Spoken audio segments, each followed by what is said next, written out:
Монда кешәкә агачтан, алка урынына теннис тубы, ә уенчылар киез итекләрдән һәм кулакчанлы бүректән. Безнең бабайларыбыз хоккейны шулай уйнаган. Мондый традицияләрне сакларга һәм яшь буынга тапшырырга кирәк дип билгеләп үтте командаларны сәламләп район башлыгы Илһам Кашапов. Без инде ничә ел шул уенны оештырып барабыз. Быелгы ел инде менә аны әйтергә кирәк, 5 район булгач, аны республиканский да әйтеп була. Район тарихында бу итекле хоккей буенча 4нче турнир. Бызга барлыгы 6 команда чыкты. Кукмара районының бер юлы 2 авылыннан командалар килгән иде. Олда ел сайын итекле хоккей турниры уздырабыз. Күп кенә ярышларда катнашабыз республика күләмендә. Чит авылында бик күңелле, бик яхшы оештырганнар ярышны. Командалар да бик көчле, уйнарга бик күңелле. Шаян хоккейны карарга катнашучылар өчен җан атарга авылның карты яше җыелды. Шулай ук күпләр гаиләләре, балалары белән килде. Шугалакта бәйрәм атмосферасы хөкем сөрде. Ел сайын каяндыр мөмкинчелек чыгым табып үткәрергә тырышып барабыз. Бу безнең тарихны онытмаска, авылны бетмәскә этәргеч була.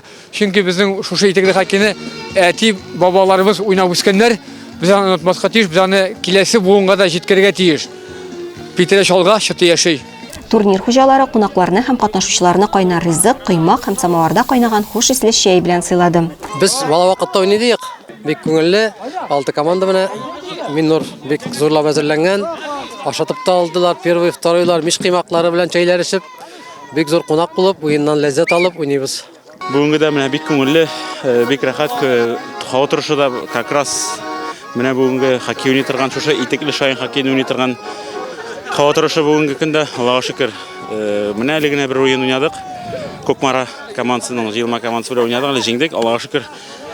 2 команда белән уйнап җиңдек тә, менә финалга чыктык. Финал уеннарын көтәбез. Финал уеннары барышында җиңүчеләр билгеләнде. Кукмара районының Состамак авылы командасы 3нче урынны алды. 2нче урында Теләче районының Алан авылы командасы. 1нче урынны Биектау районының Сугсу командасы алды. Призерларга дипломнар һәм медальләр тапшырылды. Барлык катнашучылар бүләкләр алды.